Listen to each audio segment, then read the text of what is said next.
Angry family members say she didn't deserve to die. We now know the identity of a woman fatally shot in a Walgreens store for allegedly shoplifting.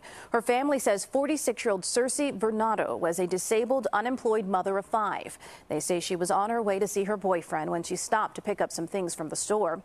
A source tells CBS 2 a clerk suspected her of shoplifting and called a friend for help. He showed up with a gun, confronted Bernardo, and shot her. She didn't deserve to be executed like that. He could have just held her for the police. He didn't have to shoot her in her face. She didn't have no weapon. No word from police on if anyone is in custody, but we're told they know who they're looking for. I'm going to take a moment to address real quick a major problem that I see in this country. When cops perform police brutality on a person, whether they're beating them up and they're already fully detained properly and they're not even resisting, or they're shot and murdered by cops, and I do mean murdered, because they don't kill people, they murder them in cold blood, is what I see. People that are unarmed, people that are posing zero threat whatsoever, are murdered by cops.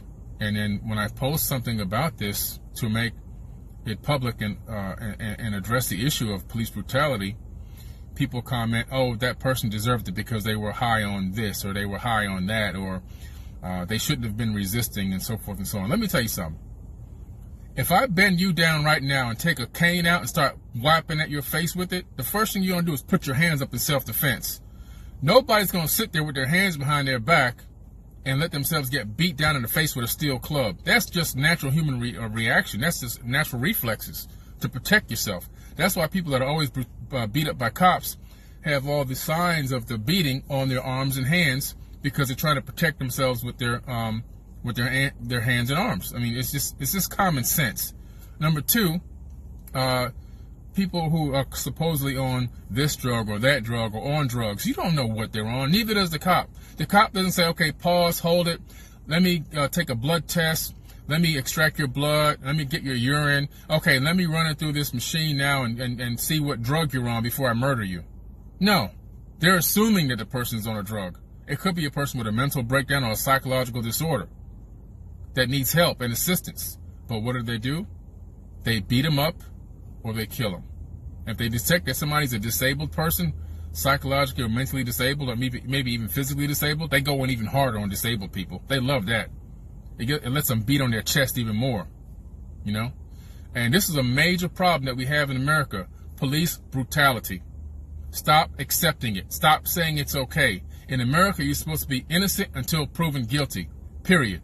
Let me say that again. Innocent until proven guilty. That means a cop's number one objective is to take you in alive. Now, if the cop feels that you're a threat and you are truly a real threat, they need to disable you. I want to see this person go to court and have a chance their day in court, and maybe even if there was a real threat or a real criminal, get their maximum sentence. But we will never get that because these cops keep killing everybody. Shoot them in the legs. Take them down. Shoot them in the chest. I mean, in the shoulder, not the chest. Shoot them in the shoulder. Shoot them in the legs, in the knees, ankles. Joints are very easy parts to hit, especially when you're close up, like these cops are. They're usually shooting almost at point-blank range. Take a person down where they can be fixed and repaired and brought to justice. If somebody's not a threat, like most of these killings are, over 2,000 people in the last 3 years, unarmed, mostly minorities, getting shot and murdered by cops that are not a threat, that are totally unarmed, and in most cases weren't even doing anything, weren't even the people that were accused of the particular crime, or the phone call didn't come in on these people. They were just mistaken identities. One gentleman was in a car wreck. Car catches on fire because the cops are chasing the car that crashes into him. His car wrecks out, catches on fire. He barely crawls out of the car. He's still on fire. The cops are beating this guy silly while he's on fire and kicking him to sleep. The video's on my Wave of Action account on Facebook. There's no procedure in any law book or police officer's manual that says this is acceptable. There's nowhere written anywhere that says if you see a person on fire, beat him up and kick him to sleep. The first thing they should have done was put the fire out. The next thing they should have done was detain him until they figure out, was he the person that was running, or is he a victim? You see? This is the problem in America. We have people here that believe it's okay for cops to brutally attack and beat up people because the mainstream statement was that this person did something wrong. No, you're innocent until proven guilty. I really hope this never happens to somebody in your family like it did to my father. I had to watch my father get brutally beat up by cops. Once when I was a kid, the second time I wasn't there to be a witness, but I watched the video from all the camera phones. The first time, I was a little kid in Opelika, moved down from New York to Opelika, Florida, down in Miami. And we lived in a house that was rented house. We went to go pay the rent at the lady's job. The lady owned a wash house or a laundromat. While we're there, me and my brother, who I was 7, he was 6 at the time, looking through the window, watching my dad come out from paying the rent, get attacked and tackled by over 10 cops.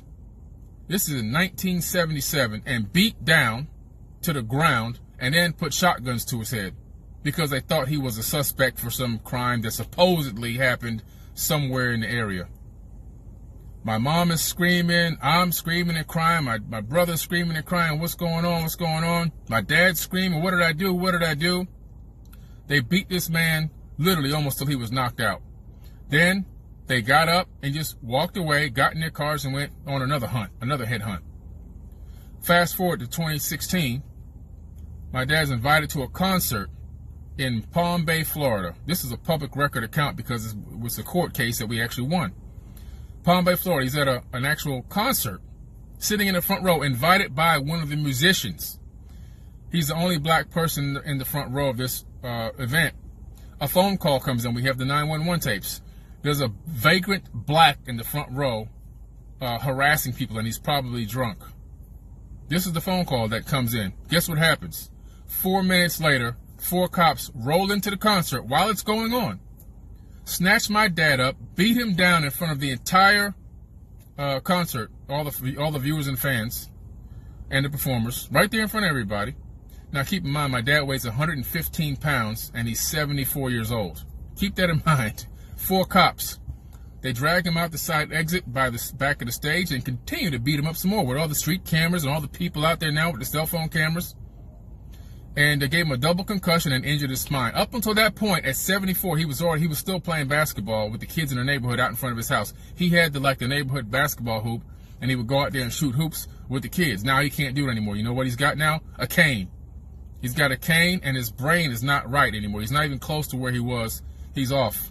Those concussions, they threw him off. Okay? So you're talking about a man that probably could have easily lived to about 100. They probably took about 20 years off his life with this beat down that they gave him, and then just left him there bleeding on the street, got in their cars, and drove away. Yeah. So we won the case. You know what we got? A stinking measly $36,000, and after the attorneys were paid and all the hospital expenses were paid, he ended up with $10,000 stinking dollars. But his life has been shortened now, and he can barely walk. So do I have a problem with police brutality? Hell yeah, I got a problem with police brutality. It's a real situation. It's something that we need to deal with. It's something we can't take anymore. We need to get the mayors and the police sheriffs to be accountable for their employees. So when somebody does an act of crime like this against a citizen, that cop's boss needs to be financially held accountable. Personally, financially held accountable. And the mayor, who's overall, needs to be financially held accountable. That is going to be a very strong push. I started it off a couple years ago. We ended up with one case that was won out of California, and I had to back off of it because of my schedule and my timing. Everything is very busy. But I'm going to get back into that campaign and that project pretty hard here as soon as I get some other stuff rolling with one of my companies that's up and coming. I'm going to get back into that pretty hard coming 2020. It's got to be put to the forefront. Dealing with these cops, these stinking cops that are out here killing people and beating people up and beating up women and children, beating up disabled people. They don't care who they beat up or kill. You know, cops, I have the voice files on my other account. The sheriff telling the cop, if you see a black person, just shoot him. I mean, you know, this is the kind of stuff that's been publicly available through Freedom of Information. It's our right to get this data, and we have it all. And people are still commenting, oh, that person deserved it because they were resisting, or that person deserved it because they supposedly were on drugs. You don't know what these people are on. You have no idea what these people are on. You don't know. You weren't there. What we do have is we have excellent video that shows procedures were not followed. Proper procedure for arrest were not followed in all of these cases. And guess what? In most cases, the cop gets off and gets a paid vacation. especially if they attacked or beat up or murdered a minority person. This has to stop, guys. This has to come to an end. So, you know, I'm going to start blocking people permanently that start commenting they should stop resisting or they're on drugs. You don't know. I'm just going to permanently block you. And it may sound like it's not a big deal, but when I block people, they send me emails begging me to put them back on. I have over 15,000 people blocked against this account, and every single day I probably get between 30 to 50 people begging to have me add them back to the account. I'm just going to permanently block you from my accounts, all of them, every single one I have, and just leave you out there with the other accounts. You can go surf on those pages and see what you can find. You can look for my reposts. That's it. Forbidden Knowledge signing out.